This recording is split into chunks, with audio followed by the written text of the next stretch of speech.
Meeting is being recorded. हरे कृष्णा। तो हमने जो लास्ट वीक हमने डिस्कस किया 7वें चैप्टर का, थोड़ा सा भगवद गीता के कुछ कॉन्टेक्स्ट हमने डिस्कस किए। उसमें से कोई समराइज करना चाहेगा? 5 मिनट या 2 मिनट, कुछ अगर किसी को लास्ट वीक से कुछ याद हो, ताकि उसी बेस पे आगे बढ़े।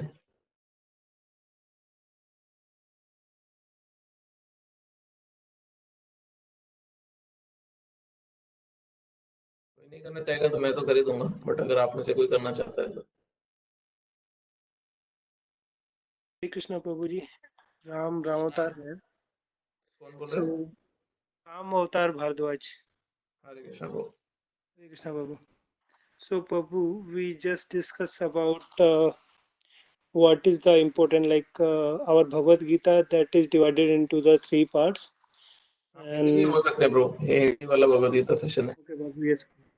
हाँ जी। तो हमारा 3 भाग में था, जिसमें कर्म योग, भक्ति योग और ज्ञान योग था। हाँ जी। जिसमें हर एक में 6 चैप्टर्स हैं, जिसके अंदर हम प्लान किया था कि हम भक्ति योग से स्टार्ट करेंगे, क्योंकि वो मोस्ट इम्पोर्टेंट है, इनिशियल जो पार्ट है। क्योंकि कम टाइम में हमारे पास में ज़्यादा नॉलेज अगर हमें चाहिए, और हमारे पास में लॉकडाउन का टाइम और सिचुएशन के हिसाब से, तो वी आर स्टार्टिंग विद भक्ति योगा। बिफोर दैट हम लोगों ने कुछ ये डिसाइड किया कि बहुत सारे शास्त्र हैं हमारे पास में। हमारे पास बहुत सारे वेदास हैं, जिसके अंदर श्रुति एंड स्मृति 2 टाइप हैं। के अंदर से जो हमारी इम्पोर्टेंस है हमेशा, वो किस चीज को देनी चाहिए। तो जो हमारा स्मृति शास्त्र है, वो जो साधुओं द्वारा पुराण है, जो सब दिए हुए हैं, वो आता है। बट हमारा ये भगवत गीता है, वो दोनों का कॉम्बिनेशन है। तो this is the best one, हम लोग जिससे कि ज्यादा चीजें सीख सकते हैं। ये तो ये चीज हमारी डिस्कस हुई थी। और कुछ चीजें ये थी कि गणेश जी ने लिखा था, वेद व्यास जी ने बोला था, और ये सब डिस्कस किया। और बस हाँ, अभी हम 7 चैप्टर से स्टार्ट करने वाले हैं, जिससे हमारा चेतना का शुद्धिकरण होगा। बिल्कुल, बहुत बहुत धन्यवाद प्रभु।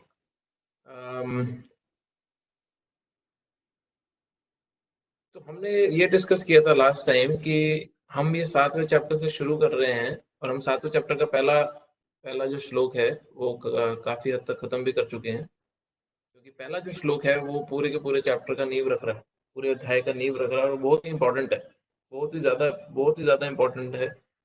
और उसकी इंपॉर्टेंस अगर समझनी है तो मैं आपको एक एग्जांपल दे देता हूँ कि प्रभुपाद जी ने जिन्होंने इस्कॉन का संस्थापक आचार्य हैं, जिन्होंने इस्कॉन को पूरा एस्टैब्लिश किया, उन्होंने अपने भगवद गीता में अगर किसी श्लोक पे सबसे ज्यादा लेक्चर दिए हैं तो इस श्लोक पे दिए हैं, 7.1 पे, भगवद गीता के 7वें अध्याय के पहले श्लोक पे। क्यों? क्योंकि ये जो 7वें अध्याय का पहला श्लोक है, ये पूरे के पूरे भगवद गीता के ज्ञान को निचोड़ के सामने प्रस्तुत करता था हमारे। और उसका उस निचोड़े जो ज्ञान निचोड़ के जो हमारे सामने भगवद गीता के रखता है, उसमें से भी जो उसका सार है, वो इस श्लोक का सार क्या है कि भगवान के बारे में अगर जानना है तो उनके बारे में सुनना पड़ेगा, सही सोर्स से भगवान के बारे में सुनना पड़ेगा। बट लास्ट वीक हमने एक प्रश्न उठाया था, वो प्रश्न हमने उठाया था कि किस तरह हम बोल तो रहे हैं इस श्लोक के माध्यम से कि भगवान के बारे में सुनने से हमारे को ह्यूमन लाइफ का, इस मनुष्य जीवन का जो सबसे बहुमूल्य फल है, जो परफेक्शन है, वो तो प्राप्त हो जाएगा। बट प्रश्न ये उठता है कि किसी और के बारे में सुनने से मेरा जीवन का, मेरा उद्धार कैसे होगा। बहुत लोग भारतवर्ष में कथा सुनने जाते हैं, बहुत लोग कथा में बैठते हैं, घंटों घंटों बैठते हैं, और ये प्रश्न बार बार मन में उठता है, मेरे मन में तो था एटलीस्ट, कि मैं भगवान के बारे में सुन रहा हूँ तो उससे मेरा जो शुद्धिकरण, मेरे जीवन का लक्ष्य कैसे प्राप्त होगा, मेरा आध्यात्मिक लक्ष्य मैं कैसे प्राप्त कर पाऊंगा। ऐसा क्या हो रहा है, क्या मैकेनिज्म है, क्या साइंस चल रहा है अंदर ही विद इन, कि जो मैं भगवान के बारे में सुनूं और मेरे को मेरे जीवन का लक्ष्य प्राप्त हो जाए, मैं अपना लाइफ परफेक्ट कर लूं, मेरे हृदय में पूरी तरह शुद्धिकरण हो जाए। हमने कुछ श्लोक भी पढ़े थे इससे जुड़े हुए पहले अध्याय के तात्पर्य में। इसमें जो भागवत से है वो श्लोक डायरेक्ट, और वो 4 श्लोक जो भागवत से हमने पढ़े थे, जिसमें बहुत ही सुंदर तरीके से प्रभुपाद जी कोट कर रहे हैं, बता रहे हैं कि किस तरह जितने भी हृदय के अभद्र हैं, जितने भी हमारे हृदय में अभद्र हैं, अभद्र मतलब अनवांटेड डिजायर, जो कंटामिनेशन है, जो गंदगी है, वो सिर्फ भगवान के बारे में सुनने से ही साफ हो रही है। तो ये थोड़ा सा विचार करने वाला चीज है कि ये हो क्यों रहा है, इसके पीछे कोई सिर्फ अंधविश्वास चल रहा है, ये माइथोलॉजी है, ये एक्चुअली में क्या हो रहा है, तो ये थोड़ा समझने की कोशिश करेंगे। हमने लास्ट टाइम हमने आखिरी के 20-25 मिनट इस पे काफी डिस्कस भी किया था। किस पॉइंट पे डिस्कस किया था? सबसे पहले तो ये समझने पे कि मैं इस शरीर और मन से अलग मेरा आध्यात्मिक स्वरूप भी कुछ है कि नहीं, मेरा स्पिरिचुअल स्वरूप, मेरा आत्मा के स्तर पे कोई स्वरूप है कि नहीं। उसके लिए हमने कुछ उदाहरण भी उठाए थे।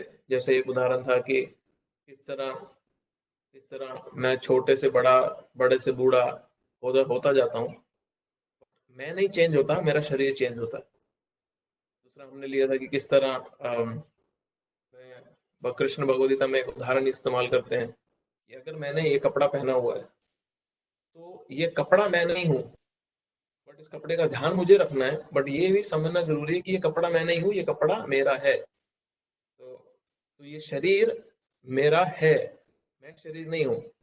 जैसे कई बार प्रभुपाद जी एक जगह पे उदाहरण करके एक जगह पे क्लास दे रहे थे और उन्होंने वहां पे ऑडियंस से किसी को बोला कि तुम अपने सर को हाथ लगाओ और बोलो कि ये मेरा सर है, ये मेरा कंधा है, ये मेरा नाक है, ये मेरे कान है। हाँ? अब तुम अपने आप को हाथ लगाओ, तो हम अपने आप को हाथ भी नहीं लगा सकते। अभी बोलेंगे ये मैं हूँ, ये तो तुम्हारा छाती है, ये तुम्हारा शरीर है। हाँ, तो ये मेरा शरीर है, हम हर समय बोलते हैं। तीसरा व्यक्ति बोल रहा है कि ये मेरा है, जैसे ये मेरा फोन है। तो मैं अलग हूँ और ये फोन अलग है, और मैं कह रहा हूँ कि ये फोन मेरा है। तो उसी उदाहरण के तहत प्रभुपाद एक्सप्लेन करते हैं कि हम हर समय किसी न किसी वस्तु को या अपने ही शरीर से जुड़े अंगों को बोलते हैं ये मेरा है। बट मैं कौन हूँ? मैं कौन हूँ? जिस तरह कई बारी एक व्यक्ति गाड़ी में बैठ के जा रहा है, एक व्यक्ति नई गाड़ी खरीदता है, बहुत महंगी गाड़ी खरीदता है, मर्सिडीज, उससे भी महंगी फरारी वगैरह खरीदता है, और वो जब बहुत बहुत महंगी गाड़ी चला के घर आता है तो बड़ा खुश होता है, अपनी पत्नी को बताता है मैं बहुत महंगी गाड़ी खरीद के लाया। पत्नी बोलती है अरे वाह बहुत सुंदर गाड़ी है, हमें भी घुमाओ। तो 2-3 दिन पति और पत्नी उस गाड़ी में घूमते रहते हैं, और दोनों जो एक चीज महसूस करते हैं कि अरे हम इस गाड़ी में तो घूम रहे हैं, हम इस गाड़ी का तो आनंद उठा रहे हैं, बट हमारा शरीर वीक पड़ता जा रहा है। तो पति पत्नी से पूछता है कि मैं हम वीक क्यों पड़ रहे हैं, मेरा शरीर वीक क्यों पड़ रहा है, मैं तो गाड़ी में पूरे तरह पेट्रोल ऑयलिंग सब करवा रहा हूँ।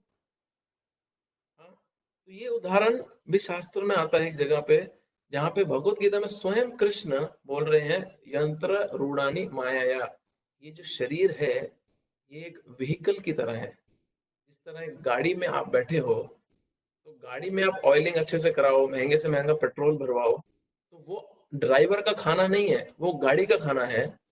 उसी तरह ये जो शरीर रूपी यंत्र है जिसके अंदर आत्मा है, हम हैं, हमारा खाना और शरीर का खाना दो अलग चीजें हैं। ये समझना बहुत जरूरी है। जिसको भी आध्यात्मिक स्तर पे प्रगति करना है, चाहे योग के माध्यम से, चाहे ध्यान के माध्यम से, चाहे भक्ति योग के माध्यम से, किसी भी रूप में, जो कोई भी अपने को अध्यात्म के स्तर पर प्रगति करने का क्लेम भी करता है, उस व्यक्ति को ये समझना बहुत जरूरी है।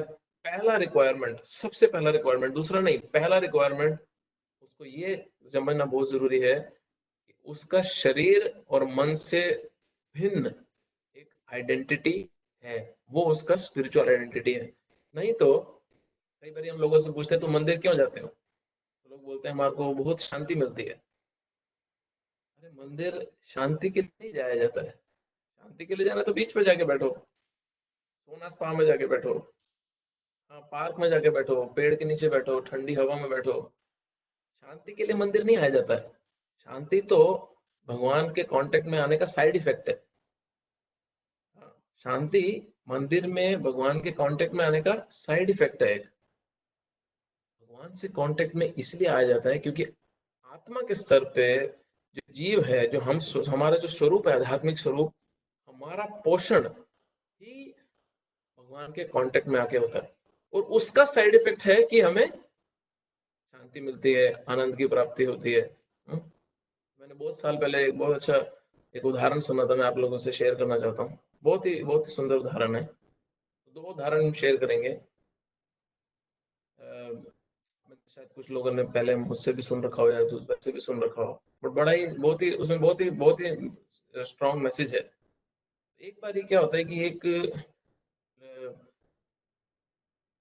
घर में एक छोटी बच्ची होती है, 13-14 साल की, और उसके भाई की शादी हुई होती है अभी 1 डेढ़ 2 साल पहले। तो घर में चहक वहक होती है, भाभी होती है, भाभी का एक छोटा बच्चा होता है, पति होता है, और जैसे पूरा परिवार है, मम्मी पापा हैं। तो वो लड़की एक दिन अपनी भाभी के पास जाती है, तो बोलती है कि भाभी, जिस तरह आपके पास भी दो दो पापा है ना, मुझे भी दो दो पापा चाहिए।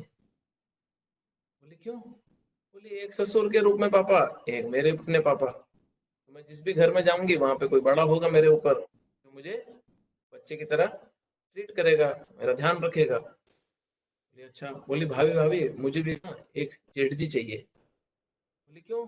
बोले वो बड़े भाई की तरह भी रहेंगे, वो पिता का भी कर्तव्य निभाएंगे। बोली अच्छा। बोले भाभी भाभी, मुझे ना एक देवर भी चाहिए। बोले देवर क्यों चाहिए? बोली मेरे तो कोई छोटे भाई की तरह हो, जो मुझसे खेले, मुझे तंग करे, मुझे चिढ़ाए, मुझे छेड़े। बोले, अच्छा। बोले भाभी भाभी, मुझे ना सास भी चाहिए। मतलब सास क्यों चाहिए?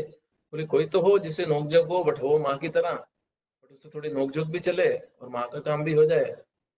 मुझे सास भी चाहिए। बोले भाभी भाभी, मुझे ना एक छोटा बच्चा भी चाहिए, जिसको मैं भी माँ की तरह खिला सकूं। हाँ, मैं भी महसूस कर सकूं कि मैं किसी का ध्यान रख रही हूँ, मेरे पे कोई निर्भर है, मेरे पे कोई डिपेंड करता है।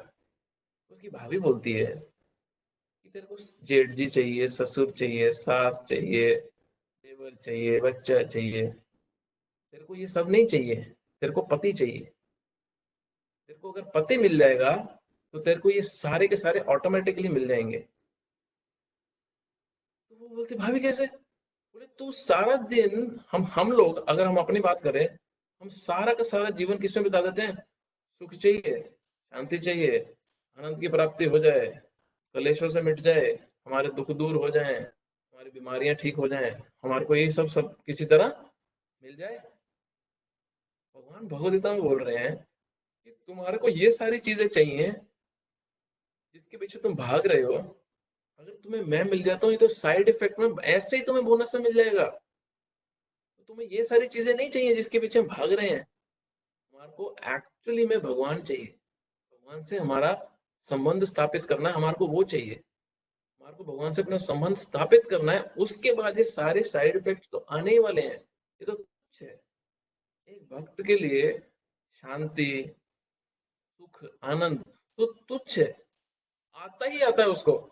भक्त तो बोलता है अरे बहुत शांति हो गया, अभी लॉकडाउन हुआ, घर बैठे अभी शांति हो गई, मुझे अभी थोड़ा भगवान की सेवा में मंदिर जाना, तो भक्तों के बीच में जाना, तो कोई जिम्मेदारी उठाना, तो थोड़ा एंग्जाइटी चाहिए मुझे भगवान के लिए। क्यों? क्योंकि उसको उसमें आनंद आता है। तो बहुत ही महत्वपूर्ण उदाहरण है, बहुत ही इंस्ट्रक्टिव है ये, कि हम अपने जीवन में कहाँ भाग रहे हैं। और जब व्यक्ति थोड़ा सा खोज के देखता है कि ये नीड, ये जरूरत किसकी है, तब थोड़ी सी गहराई में जाके शास्त्रों के माध्यम से, भगवान के भक्तों के माध्यम से सुन के ये समझता है कि ये जो गहराई, ये जो नीड है, ये जो जरूरत है, जो उठ उठ के बार बार आ रही है, ये जो जरूरत है, ये आत्मा की जरूरत है, जिसको हमने शरीर और मन की जरूरतों से कवर करके रख दिया है, और वो चाह के भी उसको एक्सपोज नहीं होना देते उसकी जरूरतों को। जैसे एक हमने शायद पिछली बार डिस्कस भी किया। सपोज 4 दोस्त हैं, चारों, एक बहुत अमीर है, एक उससे कम, एक उससे कम और एक गरीब है। तो अभी जो 4 दोस्त हैं, अभी वो 4 दोस्त,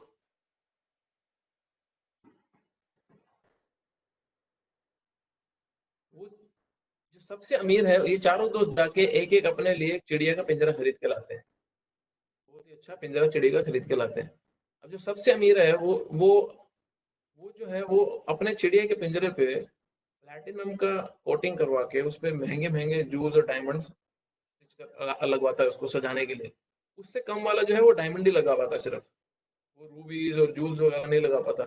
उससे जो कम अमीर है वो सोने का पिंजरा बनवाता है, और जो सबसे गरीब है वो लकड़ का पिंजरा बनवाता है। अब 1 हफ्ता हो जाता है इन सबको अपने अपने पिंजरे रखे हुए, 4 दोस्तों को।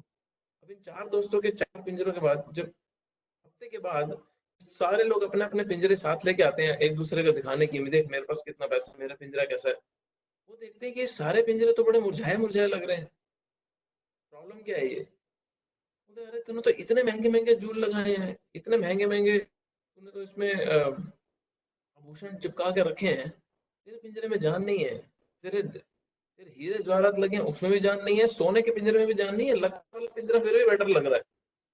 तो जब वो पूछते हैं कि भैया तुमने पिंजरे को सजाने के अलावा कुछ किया है, बोला नहीं, हम तो अपना पूरा पूरा का पूरा जान ही हमने लगा दिया इस पिंजरे को सजाने में। तो जो सबसे गरीब आदमी होता है, जिसका लकड़ का पिंजरा होता है, जिस जिस वो बोलता है कि तुमने इस जो चिड़िया थी अंदर, उसको खिलाया कि नहीं, या तुम सिर्फ पिंजरा ही सजाते रह गए अपना।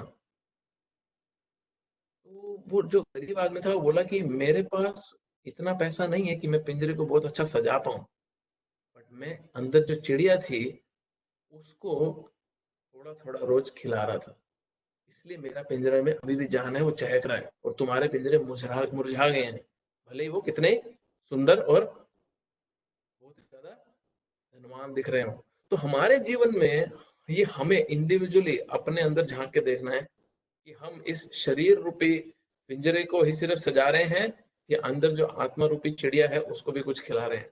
हाँ, भगवत गीता को बहुत ही महत्वपूर्ण ये मैसेज है। जो मैं दूसरा उदाहरण देना चाहता था, जो रियल लाइफ स्टोरी भी एक है, वो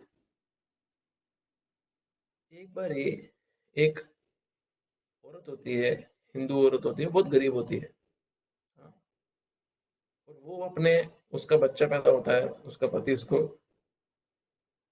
पति की उसकी मृत्यु हो जाती है, और वो बहुत गरीब होती है, तो वो अपने बच्चे का लालन पोषण नहीं कर पाती, अपने बच्चे को दो वक्त का खाना भी नहीं खिला पाती। तो वो क्या डिसाइड करती है, अपने छोटे बच्चे को एक क्रिश्चियन अनाथालय में छोड़ाती है, और देखती है कि एटलीस्ट मेरे बच्चे को कोई संभाल लेगा, उसको खिला पिला के कोई बड़ा कर लेगा। हाँ? तो वो अपने बच्चे को एक क्रिश्चियन स्कूल, क्रिश्चियन जो ऑर्फनेज होता है, अनाथालय होता है, उसके बारे में छोड़ देती है। वहां पे एक लेडी आती है, क्रिश्चियन लेडी, वो उस बच्चे को गोद ले लेती है। अब ये बच्चा क्रिश्चियन माँ के घर पैदा होता है, बचपन से ही चर्च जाता है, हाँ, वहाँ प्रेयर सीखता है, मन बड़ा होता है, कॉलेज जाता है, और वहां पे जाके इस क्रिश्चियन लड़के को एक मुस्लिम लड़की से प्यार हो जाता है। अब इस क्रिश्चियन लड़के को एक मुस्लिम लड़की से प्यार होता है, तो वो मुस्लिम लड़की को भी उससे प्यार होता है, दोनों एक दूसरे से शादी करना चाहते हैं। मुस्लिम लड़की आकर उसको बोलती है कि देख, शादी तो मुझे तुझसे करनी है, बट अगर मैं क्रिश्चियन बनी तो मेरा बाप जो है वो हम दोनों को मार देगा। तो ये तू डिसाइड कर कि तेरे को मुझ में इंटरेस्ट है या तेरे को क्रिश्चियन बनने में इंटरेस्ट है। अगर तू इस्लाम ले लेता है तो हम दोनों की शादी हो जाएगी। तो बोला मुझे तेरे में इंटरेस्ट है, मुझे क्रिश्चियन में कोई इंटरेस्ट नहीं है, मुझे तेरे से मतलब है। तो वो लड़का मुस्लिम बनता है और उस लड़की से शादी कर लेता है। अब 20-25 साल बीत जाते हैं इस बात को, जब माँ ने अपने बच्चे को अनाथालय के बाहर छोड़ा होता है। अब माँ की ममता बहुत जागती है, उसको बहुत इच्छा होती है कि मैं अपने बच्चे को देखूं, मैं अपने बच्चे से मिलूं। तो वो जाती है उस अनाथालय और बताती है कि ऐसे ऐसे कुछ साल पहले ये बच्चा मैं आया था। तो वहां से इंक्वायरी जब करती है तो उसको पता चलता है कि इस औरत ने उस बच्चे को गोद लिया, और ये उस घर पे जाके तुम उस बच्चे से मिल लो। अब जो उसकी खुद की माँ होती है, जो गरीब हिंदू माँ होती है, वो जाके अपने बच्चे से मिलती है और उसको बताती है कि वो कौन है, वो हिंदू घर में पैदा हुआ, ऐसे ऐसे बड़ा हुआ। तो वो लड़का ये सोचने लगता है कि भैया मैं हूँ कौन, मैं हिंदू हूँ, मैं क्रिश्चियन हूँ, मैं मुस्लिम हूँ, या मैं वापस से हिंदू हूँ, मैं हूँ कौन। तो ये उदाहरण मैं इसलिए दे रहा हूँ कि ये जो बाहरी शरीर का स्टैंप है ना, मेरा ये धर्म वो धर्म, ये तो हमारा जहाँ फेथ वैसा चेंज हो गया। और जो आत्मा है, जो कभी भी नश्वर नहीं होती, जिसका जो परमानेंट भगवान से रिलेशनशिप है हमेशा से हमेशा तक, भगवत गीता उसकी चर्चा कर रही है। भगवत गीता उस रिलेशनशिप को, उस रिश्ते को पुनः स्थापित करने का प्रयास कर रही है। कृष्ण अर्जुन के माध्यम से हमारे जीवन में वो करने का प्रयास कर रहे हैं।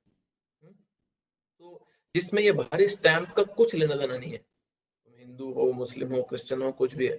और ये शिक्षा जी पाश्चात्य देशों में, वेस्टर्न कंट्रीज में लेके गए, कृष्ण की ये शिक्षा, तब चाहे वो किसी भी धर्म से हो, किसी भी नेशनैलिटी के हो, किसी भी जाति प्रजाति कहीं से भी हो, उन्होंने भगवत गीता के इस संदेश को अपने जीवन में पुनः स्थापित किया।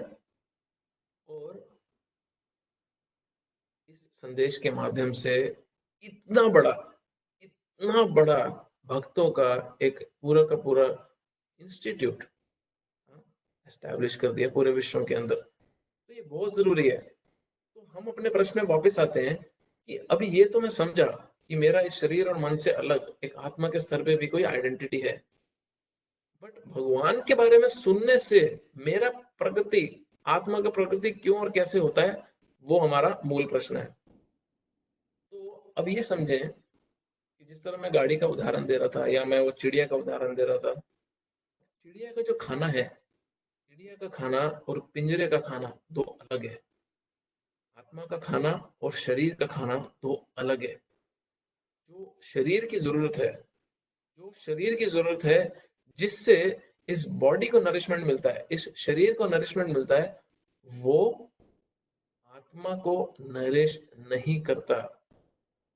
हम जब बार बार आत्मा आत्मा बोल रहे हैं ना, हम किसी पड़ोसी की या किसी थर्ड पार्टी की बात नहीं कर रहे, हम अपनी बात कर रहे हैं। ये बार बार प्लीज अपने ऊपर लागू करते रहना, ताकि ये जो नॉलेज है, ये नॉलेज थोड़ी पर्सनलाइज्ड हो सके। हाँ, ये नॉलेज अपने ऊपर लागू की जा सके कि हमारा, हमारी जो जरूरत है वो हमारे शरीर और मन की जरूरत से अलग है। तो बहुत इंपॉर्टेंट। तो होता क्या है कि जब हम आत्मा की नीड की बात करते हैं, हम उस आत्मा की नीड की बात करते हैं, जब आत्मा की जरूरत की बात करते हैं, तो आत्मा की जो जरूरत है वो आध्यात्मिक कार्यों से ही पूरी होती है, जो भगवान से रिलेशनशिप में कनेक्टेड है। हाँ, बहुत जरूरी पॉइंट है समझना। तो जब हम उस भगवान के बारे में सुनते हैं जिनके हम अंश हैं, जिनके हम अंश हैं, क्यों? क्योंकि वो आत्मा का फूड है, तो नेचुरली सोल को, आत्मा को उसका पोषण मिलता है। और जब आत्मा को उसका पोषण मिलता है तो उसकी एनर्जी या उसकी जो स्ट्रेंथ वो बढ़ती है। बेसिकली सिंपल भाषा में अगर इसको समझना है, इसको और टेक्निकली अगर समझना जाए, तो एक बहुत सुंदर श्लोक है। वो श्लोक दो उदाहरण दे रहा है अपने अंदर ही, अपने आप में ही दो श्लोक उदाहरण देता है। बोलते हैं, यथा तरोर मूल निश्चनेन तृप्यन्ति यत् स्कंद भुजोपशाखा प्राणो हुपारा ये अचेंद्रियाणम सर्व आरोणम अच्युतेज्य। बोले जिस तरह अगर हमने एक पेड़ के सारी शाखाएं और एक पेड़ के सारे पत्तों को अगर पोषण देना है, तो हमारे को उसके रूट में, उसकी जड़ में पानी डालना पड़ेगा। हम हर पत्ते और हर ब्रांच को जाके पानी नहीं दे सकते। और जिस तरह अगर मुझे अपने शरीर को पोषण देना है, तो मैं अपने हाथ का इस्तेमाल खाने को लेके अपने मुंह में डालने में करना चाहिए, ताकि मेरे शरीर को पोषण मिले। प्राणो उपारा ये छंद्रियाना। अगर मुझे अपने शरीर को पोषण देना है, तो मुझे खाना, समोसा या गुलाब जामुन अपने हाथ से दबाना की जरूरत नहीं है। मुझे उस हाथ का इस्तेमाल करना है अपने मुंह में खाना डालने, ताकि मेरे पूरे के पूरे शरीर को, इस हाथ को भी शक्ति मिल सके। भागवतम बहुत सुंदर श्लोक में इसमें क्या बता रही है, सर्व आरोहण अच्युतेज। इसी तरह आत्मा को भी पोषण मिलता है, सिर्फ अगर वो भगवान की सेवा में कुछ कार्य करती है। भगवान से जुड़ा हुआ कोई भी कार्य करती है, भगवान के नाम सुनती है या बोलती है, भगवान की कथा सुनती है, भगवान के लिए कोई सेवा करती है, भगवान के लिए कोई दान देती है, तो जितने भी ऐसे कार्य हैं ये आत्मा को पोषण देते हैं। क्यों? क्योंकि हम रूट में पानी डाल रहे हैं, और वो रूट में पानी जाने की वजह से जितनी हम छोटी शाखाएं और पत्ते हैं उस पेड़ के, हमें पोषण मिलता है। तो इसलिए कृष्ण इस 7वें अध्याय के पहले श्लोक में अर्जुन के माध्यम से हमें क्या बोल रहे हैं कि अब मेरे बारे में सुनो, क्योंकि ये सुनने से हमारे को आत्मा के स्तर पे जो पोषण मिलेगा उससे हमारे सारे अभद्र मिटेंगे, हमारे सारी कंटामिनेशन जितनी हमारी गंदगी है वो मिटेगी, हमारा जो रजोगुण तमोगुण जिसके कारण हम पूरी तरह ध्वस्त हैं वो हटेगा, और हम पुनः भगवान के साथ अपने जो रिश्ता स्थापित करना चाहते हैं उसमें एस्टैब्लिश होंगे। तो अब हम श्लोक पे वापस आते हैं, और आप जो नोट्स बना रहे हैं वो लिख सकते हैं। इस 7वें अध्याय का जो पहले से तीसरा श्लोक है, इसमें सेक्शन डिवाइडेड है इस चैप्टर के अंदर भी, जो पहला, दूसरा और तीसरा श्लोक है 7वें अध्याय का, वो एक सेक्शन के अंदर आता है, और वो सेक्शन का नाम है भगवान का पूर्ण ज्ञान प्राप्त करना भगवान के बारे में सुन के, knowing Krishna in full bye hearing about him. भगवान को पूर्ण रूप से जानना सिर्फ उनको सुनने से, ये पहले से तीसरे श्लोक का ये सेक्शन है। और चौथे श्लोक से लेके 7वें श्लोक का ये सेक्शन आप लिख लो, क्योंकि हम जब आगे जाके इन श्लोकों पर चर्चा करेंगे तो आपको पता हो कि भगवद गीता डिवाइडेड है कितने सिस्टमैटिकली। जो इसी अध्याय का चौथे से 7वां श्लोक, मतलब चौथा, पांचवा, छठा और 7वां जो श्लोक है वो है कि कृष्ण किस तरह भौतिक और आध्यात्मिक शक्तियों के स्रोत हैं, किस तरह भगवान भौतिक और आध्यात्मिक शक्तियों के प्रदाता हैं, किस तरह भगवान भौतिक और आध्यात्मिक शक्तियों के कारण भी हैं। तो Krishna is a source of material and spiritual energies. तो अभी पहला हमारा जो श्लोक है उसमें से मैं आप लोगों से क्वेश्चन पूछना चाहता हूँ, देखते हैं अगर कोई इसको आंसर कर सकता है तो।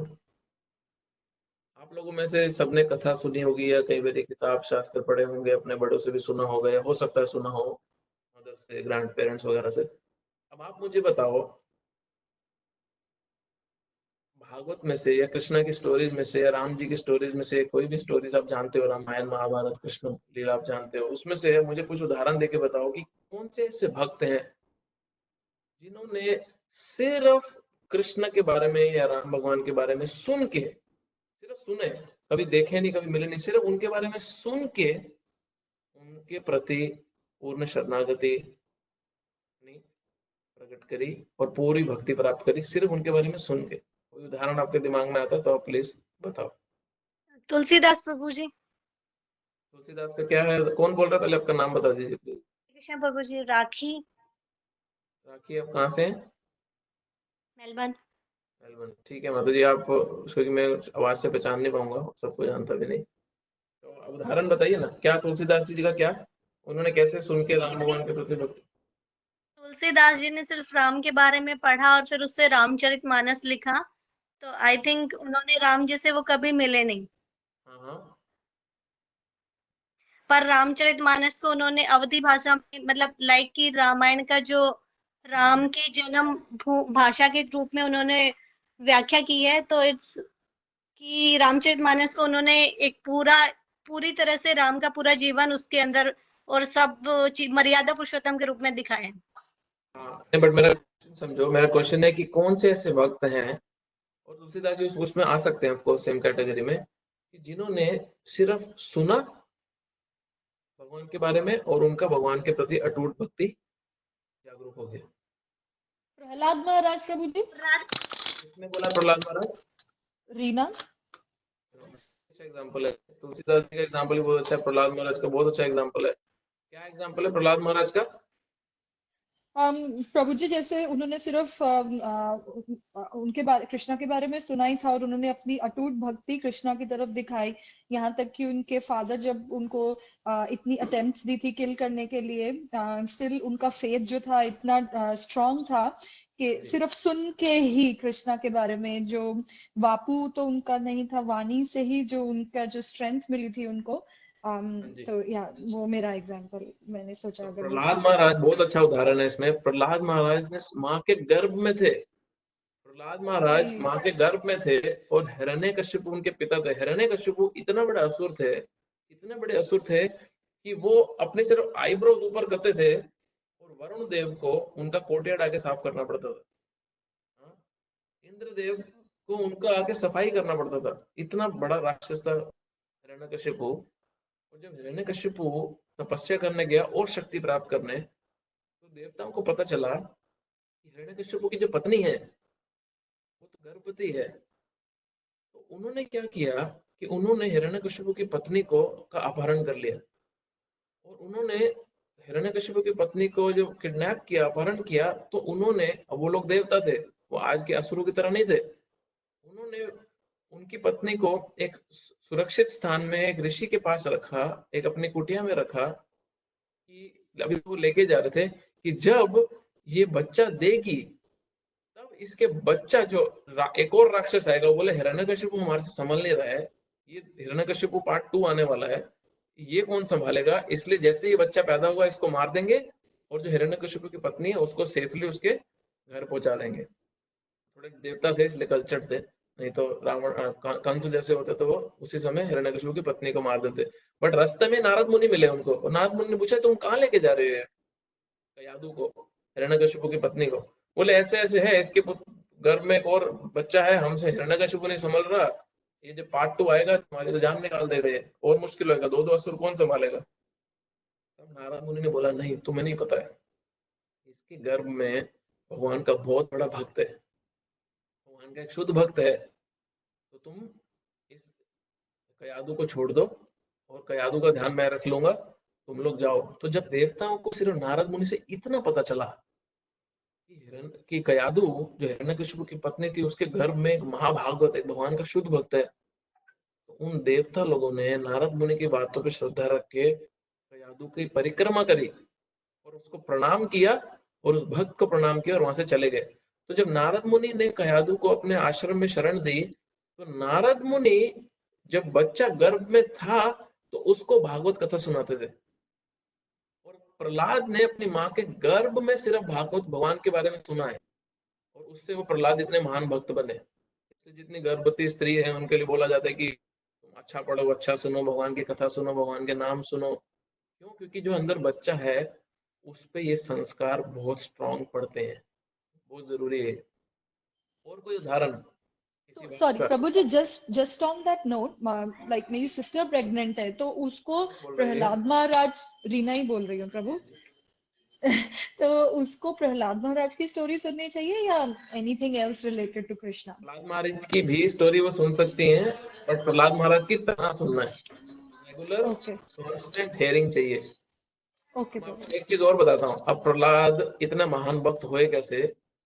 जब हिरण्यकशिपु पहली बार तपस्या करने गए, हाँ, और वो तपस्या करके आए और उन्होंने अपनी पत्नी को बोला कि अभी हम एक पुत्र को जन्म देना चाहता हूँ, तो उन्होंने जब अपनी पत्नी के साथ संग करने लगे तो सिर्फ उस संग करते समय हिरण्यकशिपु के मन में जो जो तपस्या करते जो भगवान का नाम फोर्सफुली भगवान के किसी भक्त ने उस समय उसके बोलना शुरू कर दिया, किसी तोते ने या किसी ने तो बोलना शुरू कर दिया, मुझे एग्जैक्टली याद नहीं आ रहा, कि नारायण नारायण विष्णु विष्णु करके। हिरण्यकशिपु जब अपनी पत्नी के संग कर रहा था उस पुत्र को उत्पत्ति करने के लिए, तो उसके मन में सिर्फ विष्णु नारायण बार बार बोल रहा था, वो चल रहा था, जिसकी वजह से प्रहलाद जैसा पुत्र उसके जन्म ले सका। समझने कितना पावरफुल है पूरा का पूरा कॉन्सेप्ट, पूरा पूरा प्रोसेस कितना पावरफुल है कि हमारी चेतना कितनी ज्यादा मैटर करती है। तो वो कुछ भी सुन सकती हैं, प्रहलाद महाराज का सुने बहुत अच्छा है, वो पूरी की पूरी भागवत में कुछ भी सुन सकती हैं। कृष्णा बुक प्रभुपाद जी की जो है वो बहुत अच्छी है, प्रभुपाद ने समरी स्टडी लिखी है पूरी की पूरी भागवतम के संस्कृत की, जिसमें कृष्ण की सारी लीलाएं हैं। तो रामायण सुन सकती हैं, महाभारत पढ़ें, बहुत सुंदर है सारी, कुछ इनमें से कुछ भी किताब पढ़ सकती हैं। कीर्तन सुने, कीर्तन करें, और कोई उदाहरण? हरे कृष्णा प्रभु जी। I think Parikshit Maharaj is also the example of the Shravanam. Parikshit Maharaj. हाँ, बट परीक्षित महाराज तो पहले ही भक्त थे। Dhruv Maharaj. महाराज कैसे? Because he got the instructions from his mother and then went to the. मेरा क्वेश्चन है कि किसने भगवान के बारे में सिर्फ सुना, कभी मिले नहीं? अब जैसे परीक्षित महाराज का माता जी ने एग्जांपल दिया, परीक्षित महाराज का सेमी एग्जांपल सही है, बट परीक्षित महाराज तो अपने जब माँ के घर में थे उन्होंने भगवान का दर्शन कर लिया था। बट सिर्फ भगवान के बारे में सुन के उनका इतना अट्रैक्शन हो गया कि उनको पूरी दुनिया में कोई चाहिए नहीं था, उनको भगवान चाहिए थे सिर्फ। तो ध्रुव महाराज उस कैटेगरी में इतना फिट नहीं होते, क्योंकि ध्रुव महाराज ने तो तपस्या करी, नारद मुनि ने बोला, फिर 6 महीने में आके उनको भगवान ने दर्शन दिए। तो ध्रुव महाराज किसके आएंगे एग्जाम्पल? जिन्होंने गुरु की इंस्ट्रक्शन बहुत अच्छे से फॉलो करी, या दृढ़ थे, बहुत डिटरमिनेंट थे। प्रभु रामायण में शबरी कैसे बोल रहे हैं? प्रभु मैं बलवान प्रभु बोल रहा हूँ मेलबर्न से। शबरी कैसे प्रभु? प्रभु शबरी ने सिर्फ वो ऋषियों के मुंह से राम के बारे में सुना था। Exactly that's my point, very good example. Shabari ने आते जाते ऋषियों से सिर्फ राम कथा सुनी थी, और वो राम भगवान के लिए पूरी तरह अपना जीवन दे दी। Good example, thank you bro. और कोई? कल्कि यादव जो थे और उन्होंने ऋषि से पूरे रामायण सुनी, and then he got delivered because he listened to ये पूरी रामायण सुनी उनसे। बट मुझे नहीं पता है कौन से भक्त हैं, बट जो आप एक्सप्लेन कर रहे हो एग्जैक्टली इस कैटेगरी में आते हैं। एक एग्जांपल, रुक्मिणी। हाँ, रुक्मिणी छोटी बच्ची थी, और वो जितने भी सेजिस वगैरह उनके वहां पे आते थे राज्य में, वो सिर्फ उन सेजिस से कृष्ण के बारे में सुनती थी, और वो सिर्फ सुनी कृष्ण के बारे में उन सेजिस से, और कभी भी उन्होंने कृष्ण को देखा नहीं। ये पीछे से साउंड बंद करना प्लीज। उन्होंने कृष्ण को कभी देखा नहीं था, उन्होंने सिर्फ कृष्ण के बारे में सुना था, और उन्होंने क्या मन में डिसाइड कर लिया कि शादी तो कृष्ण से ही करूंगी, और कोई नहीं चाहिए। और उन्होंने एक ब्राह्मण को भेज के लेटर भेजा कि शादी तो कृष्ण से करनी है, अगर कृष्ण तुम नहीं आ रहे तो मैं आत्महत्या कर लूंगी। बड़ा मूवी जैसा सीन है, वही बॉलीवुड मूवीज ने उसको अडेप्ट किया। और कोई example? Hare Krishna Prabhuji, is Prabhupada one example? He only heard about Krishna from his father and Guru Maharaj, and then he became such a great preacher. Yes, very good example. और कोई example? Thank you परी, good example. Krishna में से कोई और example? हरे कृष्णा। हरे कृष्णा। विभीषण जी का। विभीषण जी, जी पिताजी को प्रणाम हो, मेरे पिताजी बोल रहे हैं इस समय। हरि बोल। हरे कृष्णा।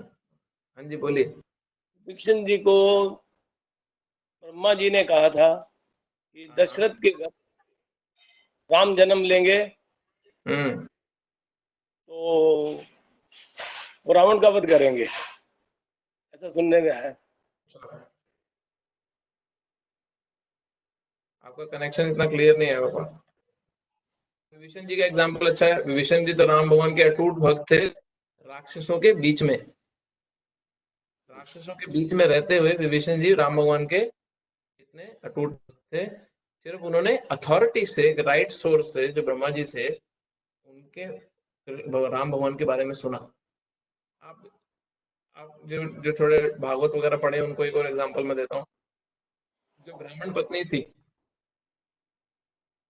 जब ब्राह्मण लोग यज्ञ कर रहे थे, कृष्ण बलराम वहां पे भिक्षा मांगने आए, ब्राह्मणों ने मना कर दिया, और वो ब्राह्मण पत्नी को जैसे पता चला कि कृष्ण बलराम आए, उन्होंने भाग भाग के जितना भी यज्ञ के लिए सारा सामग्री था कृष्ण बलराम को दे दिया। तो उन्होंने सिर्फ आते जाते जो वृंदावन के जो कौन थे, ऋषि नहीं, जो वृंदावन से सामान बेचने उस गांव से इस गांव में आते थे, उनके मुंह से सिर्फ कृष्ण के बारे में सुना था। सिर्फ उनके मुंह से सुना था कृष्ण कैसे चोरी करते हैं, कितना सुंदर है, कैसे उनकी लीलाएं हैं, कितना सुंदर बांसुरी बजाते हैं, और उनको वही सुन के कृष्ण से इतना आकर्षण हो गया था कि उन्होंने अपने यज्ञ का जो सारा सामान था वो अपने पतियों को की परमिशन के बिना भी कृष्ण बलराम को दे दिया। जब उनके पतियों ने देखा कि हमारी पत्नियों में तो इतनी भक्ति है कि हम इतने बड़े बड़े यज्ञ कर रहे हैं और हमारे को अकल नहीं है, हमारी पत्नियों को इतनी अकल है, तो वो अपनी पत्नियों को ही अपना गुरु मानने लगे। ये मैं एग्जांपल सारे इसलिए बता रहा हूँ, इसमें दो चीजें हैं। सबसे पहला इंपॉर्टेंस भगवान के बारे में सुनने की, और दूसरा जो सबसे इंपॉर्टेंट है वो ये कि जितने भी हमने उदाहरण डिस्कस किए हैं, इन सब उदाहरणों में जिन्होंने भी कृष्ण राम के बारे में सुना है वो राइट सोर्स से सुना है, इसलिए उनका हृदय में परिवर्तन हुआ है। अगर उन्होंने राइट सोर्स से नहीं सुना होता तो उनके हृदय में परिवर्तन नहीं होता। प्रभुपाद जी का एग्जांपल दे रही थी, अगर प्रभुपाद जी बचपन से ही कृष्ण के भक्त थे, उनके पिताजी ने उनको कृष्ण के बारे में सब बता रखा था, बट प्रभुपाद जी 1920s में गांधी जी की मूवमेंट में भाग ले रहे थे, और उस समय पे वो अपने आध्यात्मिक कार्यों को एक तरह से साइड रख चुके थे और देश को आजाद कराने के लिए गांधी जी के साथ काम कर रहे थे। बट जब उन्होंने दोबारा से एक राइट सोर्स से अपने गुरु से मिले और उनके मुख से दोबारा सुना कृष्ण के मैसेज का इंपॉर्टेंस, तब दोबारा से हृदय में जो परिवर्तन हुआ, जिसकी वजह से उन्होंने ये क्रांति लाया पूरे विश्व में, कृष्ण भावना भावित का जो प्रचार किया, जो पूरी हिस्ट्री में मतलब ये अपने आप में एक हिस्टोरिकल इवेंट है कि कोई 70 साल का आदमी जाके पूरे के पूरे विश्व में कृष्ण की भक्ति फैला दे। तो बहुत इंपॉर्टेंट, एक तो भगवान के बारे में सुनना, और उससे भी इंपॉर्टेंट राइट सोर्स से सुनना। तो अब हम दूसरे श्लोक पे जाते हैं।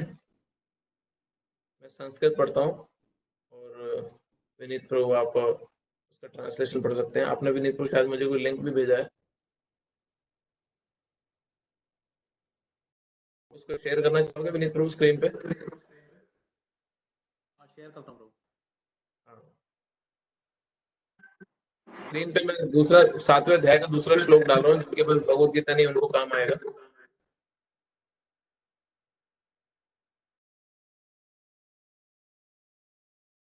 प्रभु जी कौन है?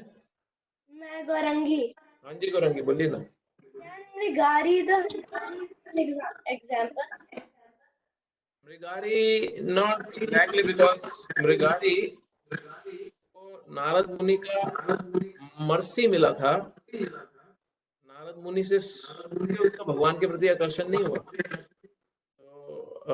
बट ऑफ कोर्स अभी सारे स्पिरिचुअल सुनना उनको पड़ता ही है, तभी उनकी प्यूरिफिकेशन होती है। बट मृगारी की जो स्टार्टिंग पॉइंट था वो नारद मुनि का मर्सी था, जिसकी वजह से उनका हार्ट चेंज हुआ बेसिकली। बट ऑफ कोर्स बाद में मृगारी को तो बहुत बाद में जाके नारद मुनि ने स्पिरिचुअल इंस्ट्रक्शंस दिया, पहले तो उसको अपनी कृपा से ही मेल्ट कर दिया था।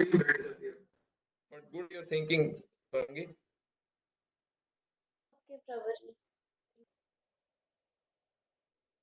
ओके, मैं श्लोक पढ़ता हूँ, उसके बाद ट्रांसलेशन आगे पढ़ेंगे। ज्ञानम ते हम सविज्ञानम इदं वक्ष्यामि अशेषतः यज्ञात्वनेह भूयात् ज्ञात्वयम् अवशिष्यते। अब मैं तुमसे पूर्ण रूप से व्यवहारिक तथा दिव्य ज्ञान कहूंगा। अब कृष्ण अर्जुन को कंप्लीट नॉलेज, पूर्ण ज्ञान देने जा रहे हैं। इससे जान लेने पर तुम्हें जानने के लिए, इसे जान लेने पर तुम्हें जानने के लिए और कुछ भी शेष नहीं रहेगा। बहुत स्ट्रॉन्ग स्टेटमेंट है। कृष्ण बोल रहे हैं अब मैं जो तुम्हें नॉलेज देने जा रहा हूं अर्जुन, ये जानने के बाद तुम्हारे को और कुछ जानने की जरूरत नहीं है। तो इसमें दो शब्दों का इस्तेमाल किया गया है, ज्ञानम और विज्ञानम। पहली लाइन है ज्ञानम स्तेहम सविज्ञानम, ज्ञानम और विज्ञानम, मटेरियल नॉलेज और स्पिरिचुअल नॉलेज का कॉम्बिनेशन। मटेरियल और स्पिरिचुअल, जिसको इंग्लिश में अगर बोले तो फिनोमिनल और न्यूमिनस, इस भौतिक जगत की जितनी ज्ञान है और आध्यात्मिक जगत का ज्ञान कृष्ण अर्जुन को देने वाले हैं। ये जानने के बाद तुम्हारे को और कुछ शेष जानने के लिए नहीं रहेगा। तो फिर व्यक्ति इसमें पूछेगा कि फिर कोरोना वायरस का सोल्यूशन में दिया गया कृष्ण ने? क्योंकि वो तो अगर सारे ज्ञान की बात कर रहे हैं तो वो भी आना चाहिए, मेरा आईटी अकाउंटेंट का है क्या उसमें? वो बात नहीं कर रहे कृष्ण यहाँ पे। कृष्ण ये बोल रहे हैं कि तुम्हारे को जो ह्यूमन बर्थ है, जो मनुष्य जीवन के परफेक्शन पाने के लिए जो भी नॉलेज चाहिए वो मैं सब तुम्हारे को दे दूंगा, इसके अलावा तुम्हें कुछ जानने की जरूरत नहीं पड़ेगी। अब ये श्लोक में जो नोट्स बना रहे हैं उनके लिए इंटरेस्टिंग पॉइंट को लिख सकते हैं। ये जो श्लोक है, ये जो नॉलेज, जो ज्ञान कृष्ण देने वाले हैं उसको क्वालिफाई करता है। ये जो दूसरा श्लोक है, ये जो ज्ञान है उसको क्वालिफाई कर रहा है, और जो तीसरा नंबर श्लोक है वो जो ज्ञान का जो श्रोता है, जो रिसीव कर रहा है नॉलेज, उसको क्वालिफाई कर रहा है। तो एक नॉलेज की क्वालिफिकेशन क्या है? ये नॉलेज में आध्यात्मिक और भौतिक दोनों एस्पेक्ट होने चाहिए, तब वो कंप्लीट नॉलेज है। तो इसके तात्पर्य में प्रभुपाद जी बहुत सुंदर एक्सप्लेन कर रहे हैं। वो बोलते हैं कि पूर्ण ज्ञान का जो डेफिनेशन क्या है, पूर्ण ज्ञान का डेफिनेशन क्या है? विनीत प्रभु, आप उसको शेयर कर सकते हैं पावरपॉइंट को? स्क्रीन पे आपके आएगा, भी आप देखें। हाँ प्रभु।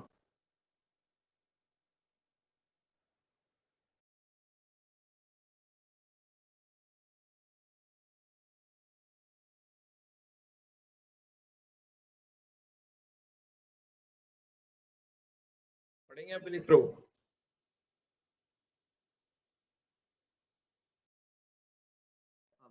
पूर्ण ज्ञान में प्रत्यक्ष जगत के पीछे काम करने वाला आत्मा तथा इन दोनों के उद्यम सम्मिलित हैं। यह दिव्य ज्ञान है। भगवान उपयुक्त ज्ञान पद्धति बताना चाहते हैं क्योंकि अर्जुन उनका विश्वस्त भक्त तथा मित्र है। चतुर्थ अध्याय के प्रारंभ में इसकी व्याख्या भगवान कृष्ण ने की और उसी की पुष्टि यहाँ पर हो रही है। भगवत भक्त द्वारा पूर्ण ज्ञान का लाभ भगवान से आरंभ होने वाली गुरु परंपरा से ही किया जा सकता है। अतः मनुष्य को इसका इतना बुद्धिमान तो होना ही चाहिए समस्त ज्ञान के अधम को जान सके, जो समस्त कारणों के कारण है और समस्त योगों में ध्यान का एकमात्र लक्ष्य है। समस्त कारणों के कारण का पता चल जाता है तो सभी ये वस्तुएं ज्ञात हो जाती हैं और कुछ भी अज्ञान नहीं रह जाता। वेदों का मुंडका उपनिषद कहना है कि कस्मिन् भगवो विज्ञाते सर्वमिन्द्र विज्ञात भवति। तो इसका जो तात्पर्य उन्होंने पढ़ा है, वे पीछे साउंड्स बंद कर दो, पीछे डिस्टर्बेंस हो रहा है।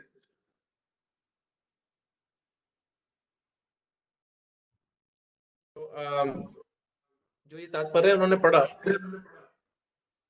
उस तात्पर्य का जो पहला लाइन है, उस तात्पर्य का पहला लाइन है, उसमें उस दिव्य ज्ञान की डेफिनेशन है। उसमें उस दिव्य ज्ञान की जो कंप्लीट नॉलेज है, जो पूर्ण ज्ञान है, उसका डेफिनेशन है। वो क्या है? पूर्ण ज्ञान में प्रत्यक्ष जगत, इसके पीछे काम करने वाली आत्मा, प्रत्यक्ष जगत, इसके पीछे काम करने वाली आत्मा तथा इन दोनों के जो उद्गम सम्मिलित हैं, मतलब जो पूरा जगत है जिसमें हम रह रहे हैं, इसके पीछे में जो स्पिरिट है, जो जीवात्मा हम लोग हैं, और तीसरा जो इन दोनों का, हमारा और इस जगत का जो सोर्स है, जो भगवान स्वयं है, ये तीन चीजें जब हम जान लेते हैं तो ये कंप्लीट नॉलेज का डेफिनेशन है, ये दिव्य ज्ञान है। इंग्लिश में इसको अगर बोले तो complete knowledge includes knowledge of phenomenal world, which is knowledge of material whole creation, cosmos हमारे around, the spirit behind it and the source of both of them. इन दोनों के सोर्स, ये कंप्लीट नॉलेज का डेफिनेशन है। ये इसको बहुत सिंपल भाषा में अगर समझे तो भौतिक जगत या भौतिक जो मटेरियल एलिमेंट्स या है आत्मा और दोनों का कंट्रोलर जो भगवान है, ये ज्ञान का डेफिनेशन है। तो कृष्ण ये बोल रहे हैं कि वही ज्ञान पूर्ण ज्ञान कहलाया जा सकता है जो इस टोटल डेफिनेशन को कवर करता हो। बहुत इंटरेस्टिंग है एक्चुअली, क्यों? क्योंकि हम बहुत बारी बहुत अट्रैक्ट हो जाते हैं डिफरेंट प्रकार के ज्ञानों से और समझते हैं कि यही जीवन में सबसे बहुमूल्य सबसे उच्चतम ज्ञान है। बट कृष्ण यहाँ पे ज्ञान की डेफिनेशन दे रहे हैं कि वही ज्ञान सबसे उच्चतम ज्ञान है जिसमें ये सारी की सारी चीजें इंक्लूड हो। किसी का तो म्यूट नहीं है जिसमें आवाज आ रही है पीछे से।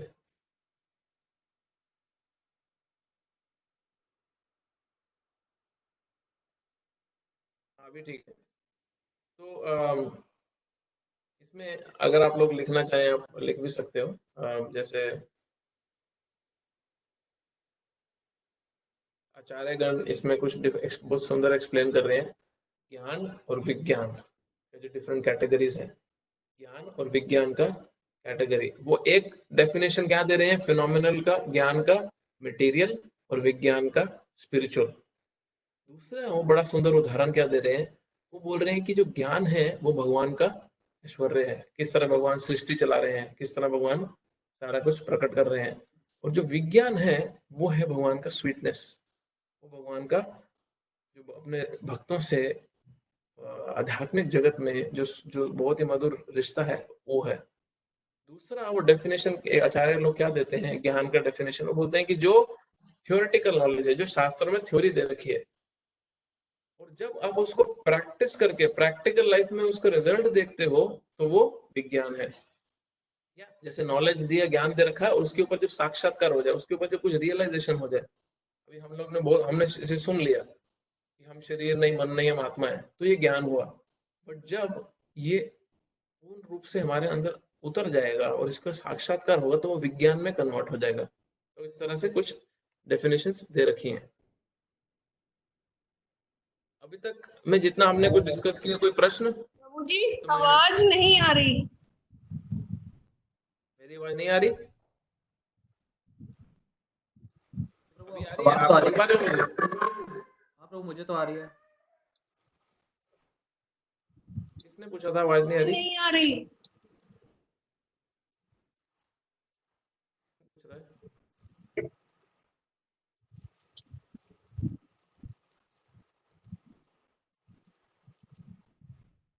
गौर नागपाल,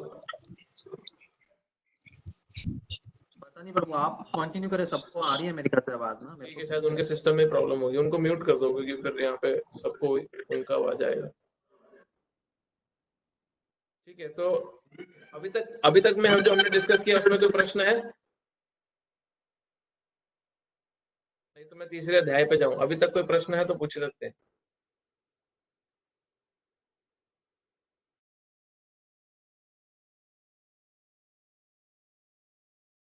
किसी का? तो हम तीसरे अध्याय पे जाते हैं। जो तीसरा अध्याय है, जो तीसरा श्लोक है सातवें अध्याय का, वो अपने आप में बहुत ही पॉपुलर भी है पहली बात तो। बट उस श्लोक में बहुत सारे जो साधु लोग अपने आप को बहुत ही महान दिखाते हैं, उन सबको उनका स्थान कृष्ण ने बहुत क्लियर दे रखा है।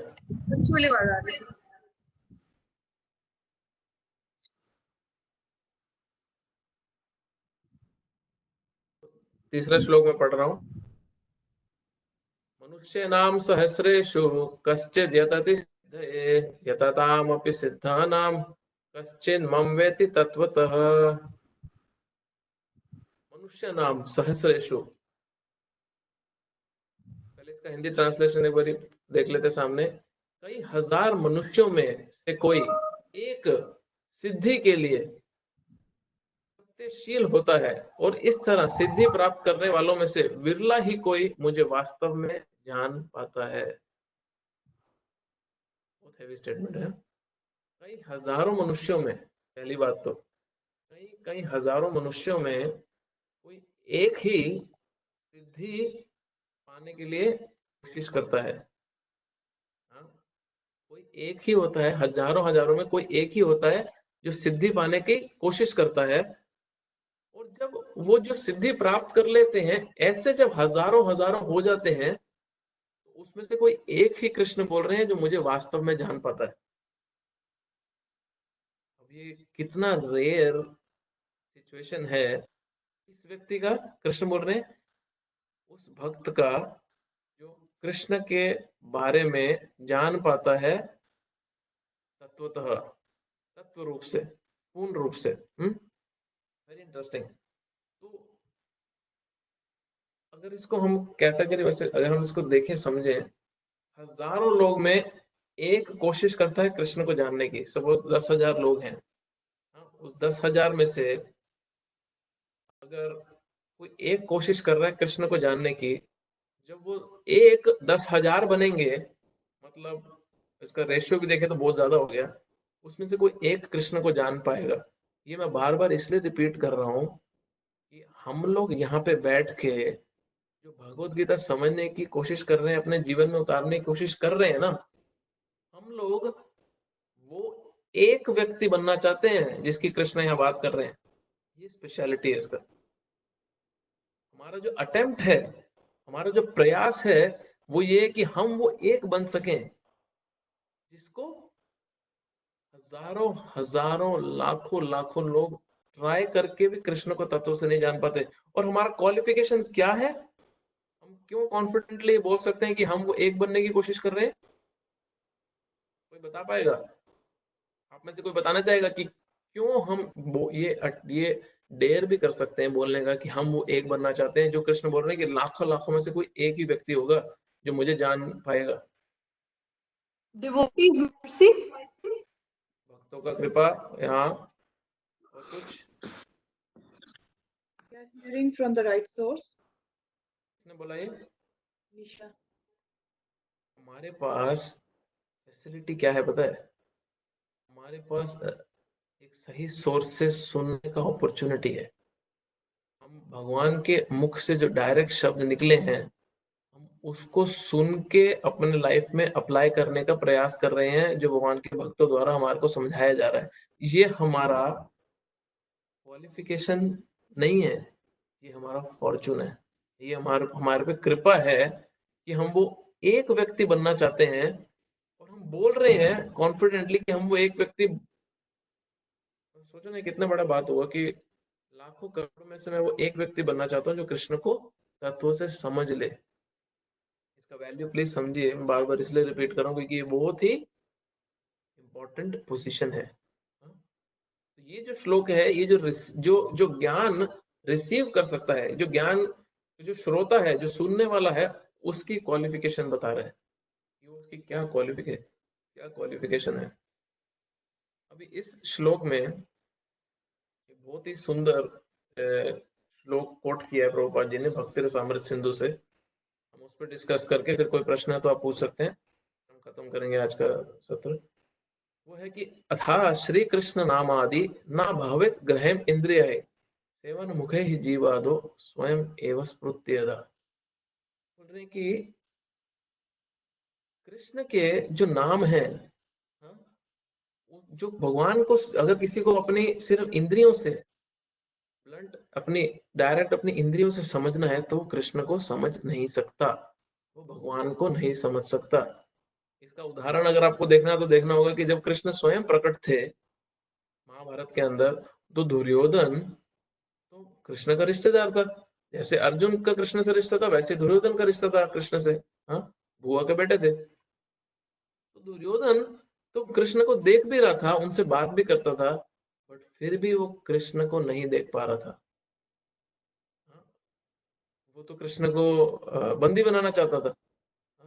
कितने सारे लोग तो कृष्ण को मारना चाहते थे, कितने सारे लोग तो कृष्ण के दुश्मन थे। जरासंध, शिशुपाल तो कृष्ण के कट्टर दुश्मन थे, तो कृष्ण को मारना चाहते थे। तो वो कृष्ण को देख के भी नहीं देख पा रहे थे। पश्चन अपि न पश्यति, देख के भी उनको कृष्ण कृष्ण नहीं दिख रहे थे। उनको एक आम व्यक्ति दिख रहा था जो थोड़ा शक्तिशाली हो या जो थोड़ा मायावी था। दुर्योधन बार बार ये बोलता कृष्ण कोई भगवान वगैरह नहीं है, बट हाँ थोड़ा शक्तिशाली, थोड़ा मायावी व्यक्ति है, थोड़ी इनमें पावर्स ज्यादा है। बट मैं अपनी पूरी सेना के साथ जब कृष्ण को बंदी बनाऊंगा, जब वो शांति दूत बन के आएंगे, तो फिर कृष्ण कैसे बच पाएंगे। बट कृष्ण ने जब अपना अर्ध विराट रूप दिखाया तो दुर्योधन नहीं, पूरी की पूरी सभा ही अचंभित रह गई, और उसका जो पूरा का पूरा प्लान था भगवान को बंदी बनाने का, वो बहुत बुरी तरह हो गया और फेल हो गया। तो यहाँ पे ये श्लोक में बोल रहे हैं कि कृष्ण को अपनी इंद्रियों से नहीं समझा जा सकता, अपनी इंद्रियों से नहीं समझा जा सकता। श्रील प्रभुपाद जी के जो गुरु महाराज थे, वो बहुत सुंदर एक बात बोलते हैं। वो बोलते हैं कि वृंदावन में जाके कृष्ण को झाड़ियों में ढूंढने की जरूरत नहीं है कि कृष्ण कहाँ है, कृष्ण कहाँ है, कृष्ण कहाँ है। जैसे कुछ लोग आडंबर में ना उसको अपना भक्ति का दिखावा करने, ये सब करते हैं। वो बोल रहे हैं कि तुम एक्ट ही ऐसे करो, तुम अपना व्यवहार ही ऐसे रखो, तुम भक्ति ही उतनी अच्छी करो, तुम दूसरे लोगों का भगवान से अपना रिश्ता स्थापित करने में ही इतनी जूझ जाओ कि कृष्ण ढूंढते हुए आए कि ये भक्त है कौन जो मेरी इतनी सेवा में लगा हुआ। तो प्रभुपाद जी के गुरु बोलते थे कि कृष्ण को वृंदावन की झाड़ियों में ढूंढने की जरूरत नहीं है, कृष्ण को भगवान के भक्तों के और गुरु के जो आदेश हैं उसमें ढूंढो।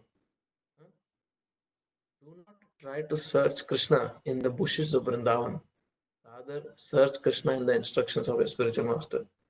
भक्तिसिद्धांत महाराज बार बार कहते थे, बोले कृष्ण को ढूंढने मत जाओ, बट तुम काम ही ऐसे करो कि कृष्ण ढूंढने में आए ये कौन है मेरा भक्त जो इतनी सुंदर रूप से सेवा कर रहा है।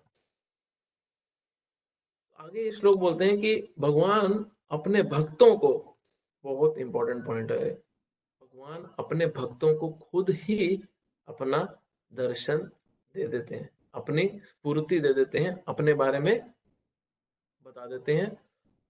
हम जो आप लोग सुबह मंदिर आते हैं, हम सुबह गुरु, अब तो खैर सबका मंदिर आना बंद हुआ, बट जो पहले आते थे गुरु पूजा में, दिव्य ज्ञान हृदय प्रकाशित, जो दिव्य ज्ञान है वो गुरु और भगवान की कृपा से हृदय में स्वयं ही प्रकाशित होता है।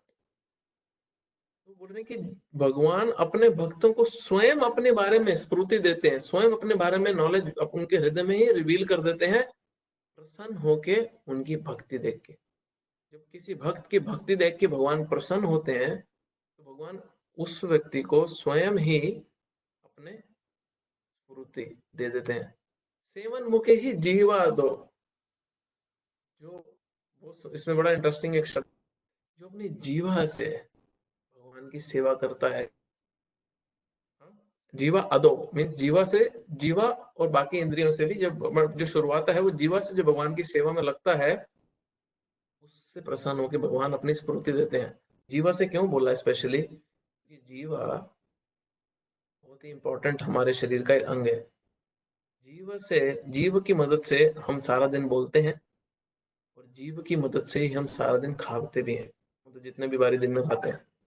तो इस जीव की मदद से अगर हम सिर्फ वही बातें कर सकें जो हमारी प्रकृति में मदद करे, और इस जीव से हम अगर वही चीजें खा सकें जो किसी को दुख ना पहुंचा रही हो, जैसे कोई मांस भक्षण करता है, कोई मीट ईटिंग वगैरह करता है, वो चीजें ना खा के हम वही चीजें खा सकें जो भगवान को अर्पित करके लगा के भगवान का प्रसाद खाया जा सके, तो ये जीव हमारे को भगवान के पास लेके जाने का कारण बन जाएगी। तो बहुत ही इंपॉर्टेंट है। तो ये भगवान क्या बोल रहे हैं कि मनुष्य नाम सहस्रेशु, हजारों मनुष्यों में कश्चित यतति सिद्धे, या कश्चित यतति, कोई एक सिद्धि के लिए कोशिश करता है, हजारों मनुष्यों में। यताताम अपि सिद्धानाम, जो हजारों जो सिद्ध परफेक्टेड लोग हैं, उसमें से कोई एक मुझे जान पाता है, और उसका सोल्यूशन कृष्ण दे रहे हैं कि वो एक बनने के लिए क्या करना है, भगवान की प्रेममयी सेवा करने का प्रयास करना है। शुरुआत किससे करनी है, इस जीव से, जिससे भगवान का नाम का उच्चारण करा जा सके। जो नाम नाम ले रहे हैं वो और अच्छे से ले सके, जो नहीं ले रहे हैं इस ग्रुप में जो भी हैं वो एटलीस्ट दिन में 5 मिनट 10 मिनट 15 मिनट भगवान का नाम ले सकें। भगवान को जो अपने घर में भोग लगा रहे हैं वो तो लगा ही रहे हैं, बट जो नहीं लगा रहे हैं एटलीस्ट भगवान को दिन में एक एप्पल, एक बनाना, कोई फ्रूट वगैरह भगवान को भोग लगाएं रोज, और उसको प्रसाद खुद भी ग्रहण करें। भगवान को बहुत प्लीजिंग है ये। हाँ, और जब हम लॉकडाउन के बाद हम मिलेंगे तो फिर हम फिजिकली शरीर से भी भगवान की हम सेवा कर सकते हो। कृष्ण बोल रहे हैं कि वो तत्वतः वो जो एक विरला व्यक्ति, जो वो स्पेशल सोल है, वो बनने का ये शॉर्टकट सॉल्यूशन है, वो हमारा अटेम्प्ट है और वो हमारी डिजायर है। मैं खत्म करता हूँ। कोई प्रश्न है इससे जुड़ा तो पूछ सकते हैं।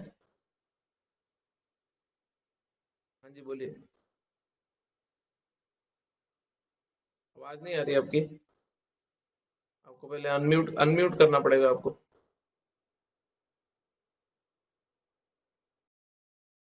आपने शायद हेडफोन डाला हुआ है, आप स्पीकर से सुन रहे हो क्या? कर दिया। हाँ अभी ठीक है। गौरव को आवाज नहीं आ रही।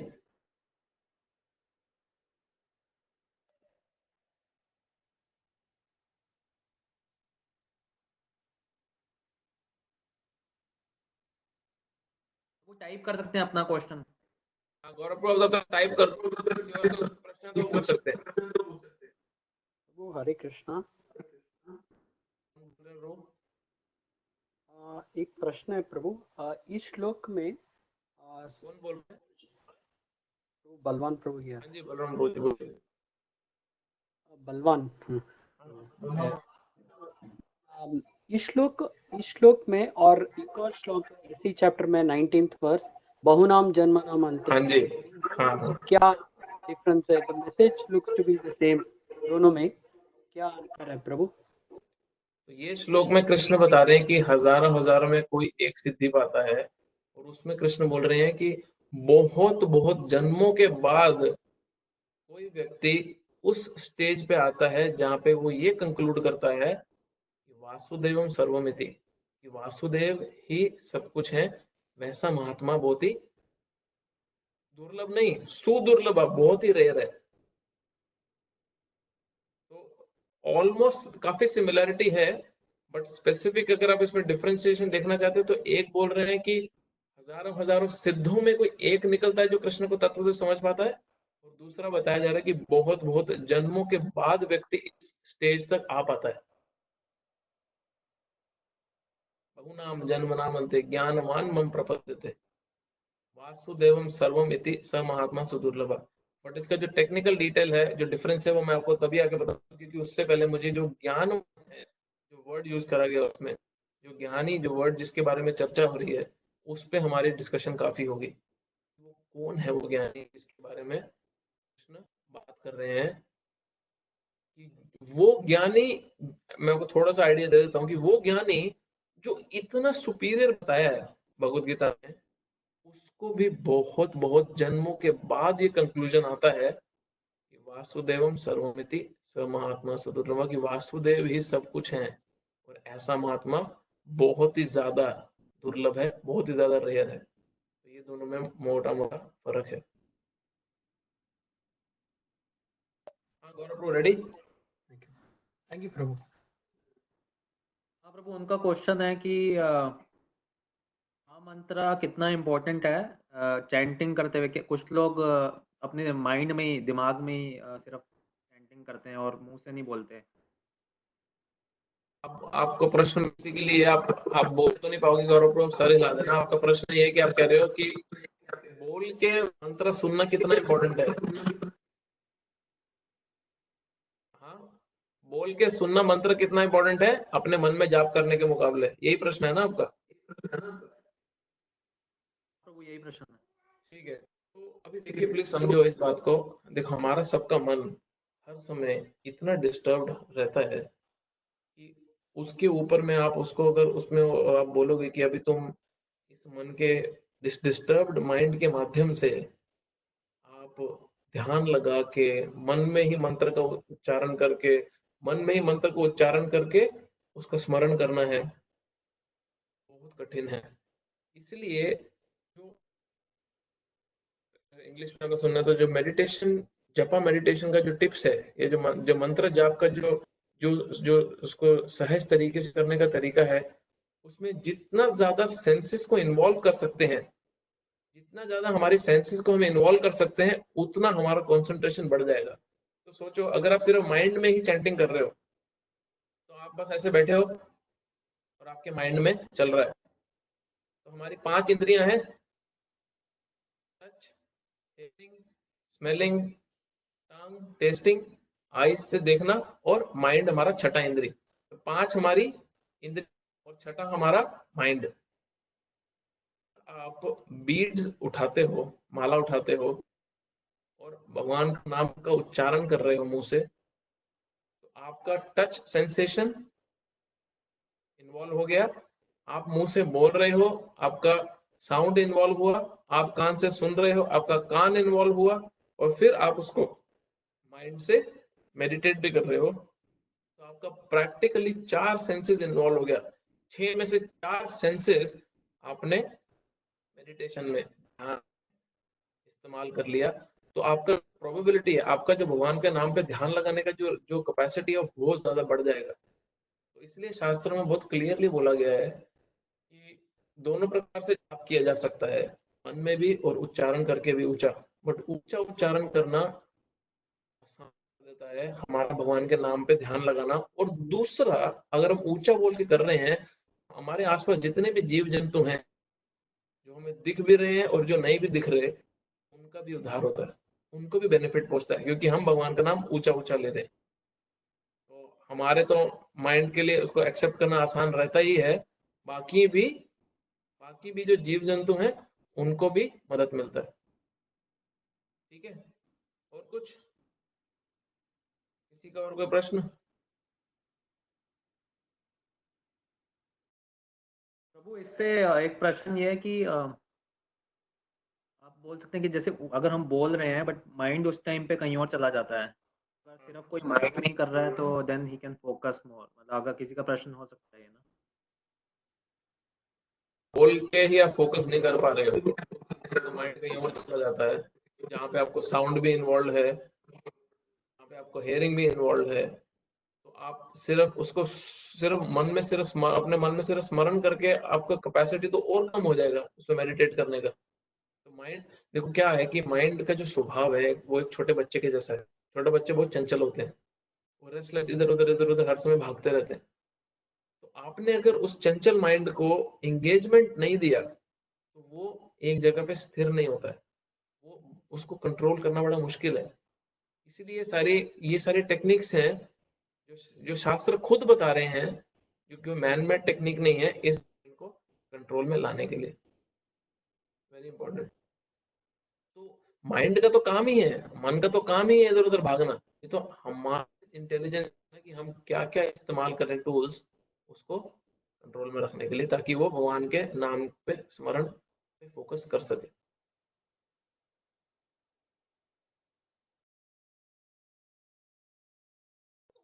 प्रभु। कोई प्रश्न है?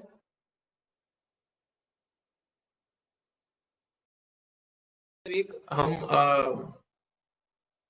नेक्स्ट सेक्शन है इसी अध्याय का, जो 4 से 7 श्लोक कवर करने का प्रयास करेंगे, और वो बहुत ही इंटरेस्टिंग श्लोक है सारे के सारे, क्योंकि उसमें डायरेक्ट हमारे बारे में चर्चा हो रही है। प्रकृति के बारे में चर्चा हो रही है, बट प्रकृति के बाद हमारे बारे में डायरेक्ट चर्चा हो रही है। हमारे बारे में कृष्ण स्वयं बता रहे हैं कि हमारी जो पोजीशन है, जो हमारी उत्पत्ति कहाँ से हुई है, हम जब भगवान के अंश, बार बार हम बोलते हैं कि हम भगवान के अंश हैं, उस बारे में कृष्ण डायरेक्ट डिस्कशन करने वाले हैं। तो हम नेक्स्ट फ्राइडे को मिलेंगे इसी टाइम, भगवान की इच्छा रही तो। ठीक है, हरे कृष्णा। गुरु श्री प्रभुपाद की जय। ग्रंथराज भगवद गीता की जय।